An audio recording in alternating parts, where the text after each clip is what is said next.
Hana was the best version of me. We were similar in the things that we liked and the things we didn't like. She loved doing fun things and making things fun for those around her. On the days I was not feeling good, Hana would make sure to put a drink next to my pillow, cook for the family, and not only do the dishes, but also make the kitchen super clean, just how she knew I liked it. Almost all Christmas presents were Hana's ideas because she knew what everyone in our family liked. When we went shopping for it together, our carts would always come back brimming to the top. Our carts would always come back brimming to the top. Even when Noah was little, she adored him from the start. She would make sure to stay up late and hide the elf on the shelf creatively for him to find in the morning. She would practice soccer with him. She would always pay attention and take care of him. And with her older sister, they became best friends. Together, the both of them gave Noah advice to help him become a wonderful person. Hana was always thinking about our family and always extended those thoughts to everyone around her as well. She lifted all of our spirits. She was going to dress up, fall in love, go on dates, go to college, get married, start a family, take a bunch of vacations, eat a ton of good food, one day live near me, and I would watch her kids. And for Christmas, everyone would meet at Hana's house, and from there on, she was always going to bring her family together. On that day, not only was my loving daughter's life taken, but all of my family's future was taken as well. Since that day, all of our lives have drastically changed. Now, in my daily life, whenever I see a pair of sisters, I am sad. When I see other siblings getting along, I am sad. When I see other mothers and daughters, I am sad. When I see other families having a good time, I am sad. When I see others her age having fun, I am sad. Every moment, every day, every experience, I think of Hana and I am sad. Anything I do, even when I have a good moment, I am sad. I am sad in the spring, in the summer, in the fall, in the winter, during Easter, Halloween, Thanksgiving, Christmas, and all holidays. Even when I have a happy moment, all I think about is if Hana were here, and it blankets everything in sadness and heartbreak. To make sure that I don't sink any more into the sadness, I try not to pay attention to my surroundings. Even having to complete my daily tasks each day makes my heart hurt. It takes everything out of me to ensure that the last spot of me doesn't break. On that day when my special Hana was taken from us, we fell to our lowest point, hit the darkest bottom we didn't even know existed. To live a life without Hana, our brightest light. Having to continue carrying the most soul-crushing pain forever. For the rest of our lives, we have to live our worst nightmare. When I think of Hana, the phrase sad does not capture the pain I feel or the way my whole heart aches.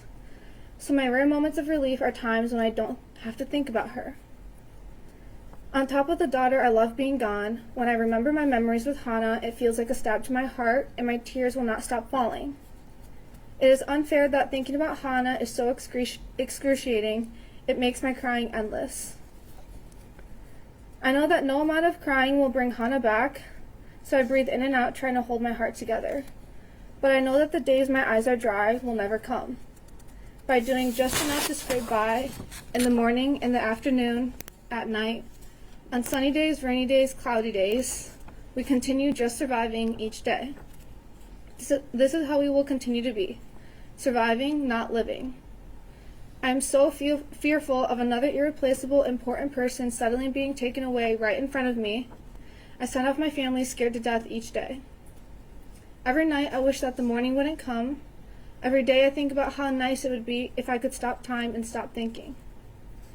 For us, our peaceful, happy days with Hana will never be again.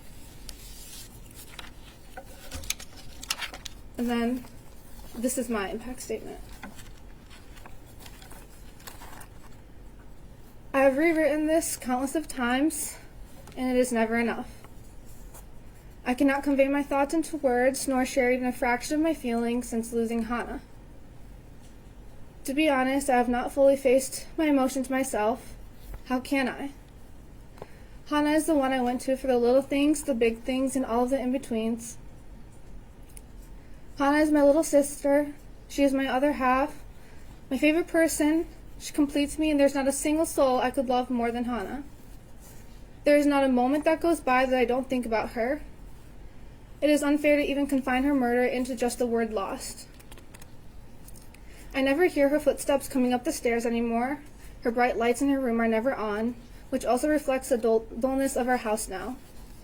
I don't see her napping on the couch, cooking downstairs with my mom, or making TikToks with Noah. The empty seat at the dining table is the loudest silence I have ever heard. And without Hana in the middle between Noah and I, it emphasizes the space between us. I was decorating the Christmas tree with Hana in 2021 when I thought to myself, I can't wait for when it's her house that we host the holidays at. I was wondering which clothes I could get away with stealing from her closet when I headed off to college. Wondered if her boyfriend would look like my boyfriend because our tastes in guys were so similar. I was going to finally get my license so we could go thrifting together. If I'm bored in school, I can always just text Hana to go on a walk together. If I couldn't remember a song, it's okay, because Hana would remember it. We were going to be the best duo on the lacrosse field. One look and she knows what I'm thinking. One switch Japanese and we get to talk in our own little world. She'll speak at my wedding as the maid of honor, and I at hers. With Hana by my side, there's nothing I can't do. Instead of speaking at her wedding, I spoke at her funeral. Instead of fishtailing her hair for a game, I curled her hair in a casket. Doesn't matter if I go to her room to steal her clothes, show her an outfit, or ask for advice. I am met with silence and darkness. I pushed off getting my license because what was the point? She's not here to sit in the passenger seat. I couldn't go back to school and finish my high school years. I'd see all of Hana's classmates, my classmates, get their homecoming, their sports games, their prom, and their graduation when Hana doesn't. I refuse to decorate the Christmas tree. That is what we do with Hana. My brother asked me to still continue our traditions, but I can't. I can't be a good sister for him because that is what Hana and I did together. Each day is just going through the motions, because apparently we're still supposed to go on. I hate it. I never asked for it. I never want to accept it. Loving Hana shouldn't be this painful, and life isn't supposed to be this paralyzing. I am scared of forgetting Hana. I want my hippocampus to be filled with Hana and Hana only. I don't need new memories, I just want to keep the ones I have. I don't want to meet new people because they aren't Hana. I don't want to wake up in the morning because Hana's not here. I don't want to be happy. Hana is my happy. In my family, we can't say to each other that we miss Hana, even though we feel it in every atom of our body. We love her too much, and those words are too hard. Because if we say that out loud to each other, we all have to face the fact that we have to miss her forever. It's not an instance where we can wait for her to come back. It is the rest of our lifetime without her. I thought, of course, because we cannot even bear to share our pain with each other, we also won't with those around us, which is why people can ask us how we are doing. If they knew that it doesn't get better, they would never ask that. What I realized is that it seems that they forgot what we were like with Hana. Looking back at pictures, I have not seen my dad smile like that, where joy radiates off of him. I haven't seen Noah so alive, without the bags under his eyes, and I haven't seen my mom so carefree, without holding her breath every second. There are no words to capture her incandescence, humor, thoughtfulness, wit, kindness, or loyalty. Hana's always there to support you, hear you, see you. You'd know that. Throwing your head back and laughing at the stupid comment Hana made, you have to feel it. Your mood brightening because of Hana's laughter, you have to hear it. Her colorful Converse, gold jewelry, fun socks, perfect nails, you have to see it. Her kindness was in abundance. She recognizes the smallest details. Her love is unconditional. The warmth she wraps you in is the warmth I cannot live without. I do not want to live without Hana. She brought out the best in all of us. She truly brought out the best in me. So I'm sorry to everyone who now never gets to meet her, because being robbed of that is a tragedy in itself. To know Hana is the greatest gift in life. I'm sorry for everyone who knows her, because trying to meet someone like that again is impossible. I look for Hana in everyone I meet, every place I go. I know how draining that is when you're met with disappointment every time. I am sorry to all of those who only know me without her. Me without Hana is someone I cannot even recognize. I am so sorry, Hana, for leaving that building that day. That is and forever will be my biggest mistake and my biggest regret. I am sorry that I cannot make you feel even a fraction of the world without Hana. If I could, the shooter would be dead. A creature who left Hana lying in her own pool of blood, crying in pain, who went to go shoot her again, does not deserve to take another breath. His parents would never see the light of day. Oxford District employees would be fully held accountable, and we would all be working on a time machine. I want you to remember when you were 14. Can you even? It's such a young age. I want you to think about everything that came after 14. Everything Hana doesn't ever get to experience. She was not supposed to be shot and killed not even 3 months after starting her first day of high school. She was supposed to grow old, just as we all are right now. Experience the beauty of life, not feel its cruelty. The least that can be done for Hana is for it to be ruled life without parole. There is no justice that will ever be enough. However, the first step is to ensure that he never has a chance to take away another life and destroy families ever again. Thank you. Thank you for your statements, and thank you for sharing your story of your sister. Not only did I read it before today, I also listened very closely to you this morning. So thank you for sharing just a small sliver of who she is. And I am very, very sorry for your loss, but I appreciate your statements this morning. Thank you for being here.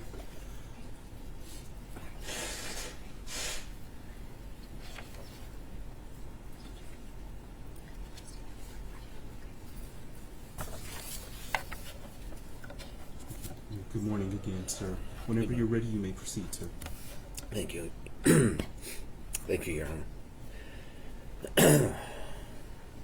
The defendant envisioned, researched, planned in detail, and then proceeded to execute his plot to murder and terrorize his fellow students. He chose this course of action and carried out these murders simply to make himself feel better. Take a moment to really think about that. He was not acting in self-defense. He did not make a mistake, nor act accidentally. He purposely murdered my daughter, Hana, and 3 other children in order to make himself feel better. I want to make my position regarding the defendant's sentencing and his future very clear. There can be no forgiveness. There can be no rehabilitation. There is absolutely nothing that the defendant can ever do to earn my forgiveness. His age plays no part.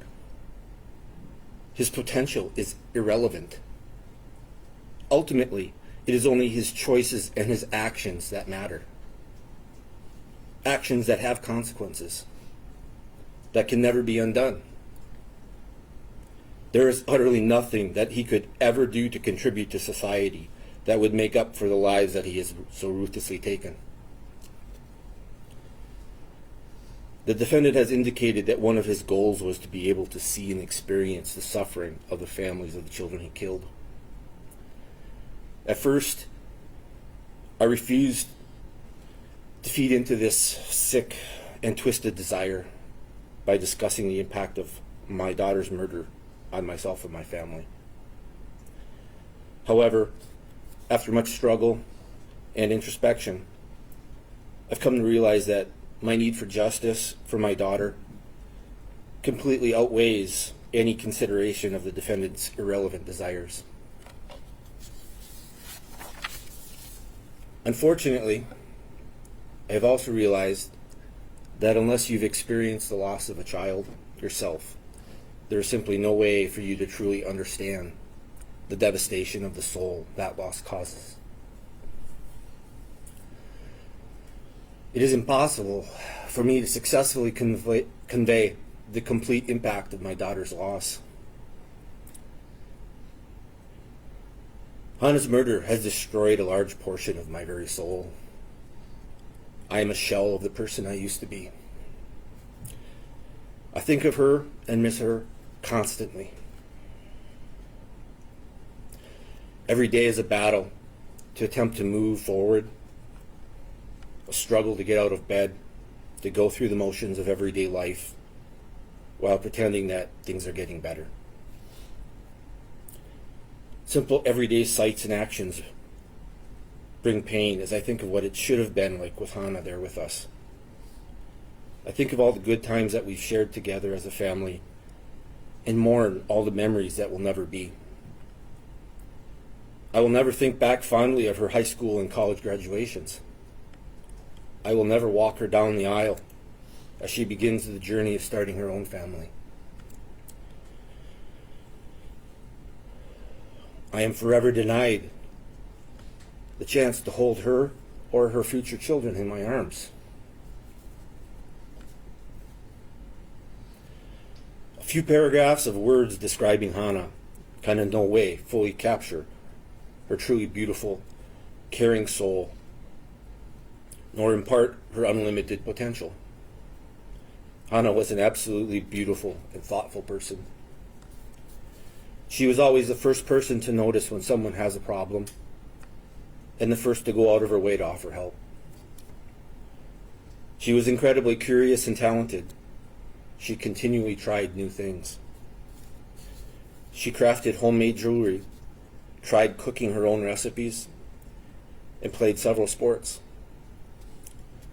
She was a record holder in track and a leader of her school volleyball and basketball teams. She also hoped to join her older sister on the lacrosse team in the spring.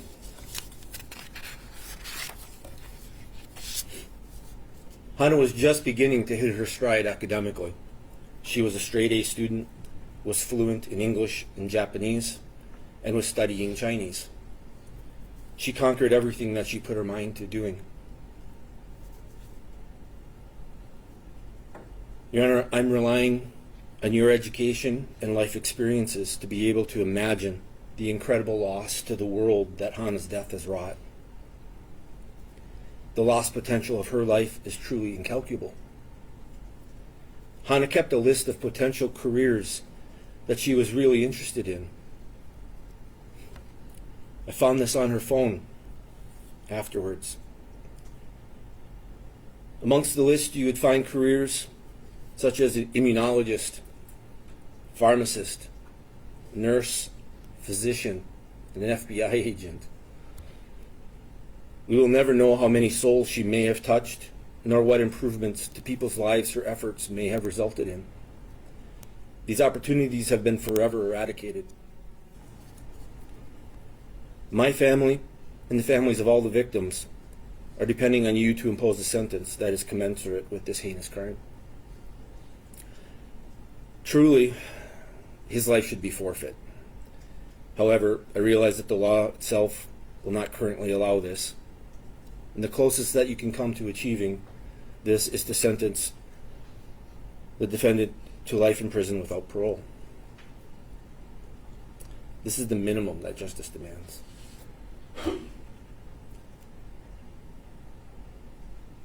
I will leave you with a final thought.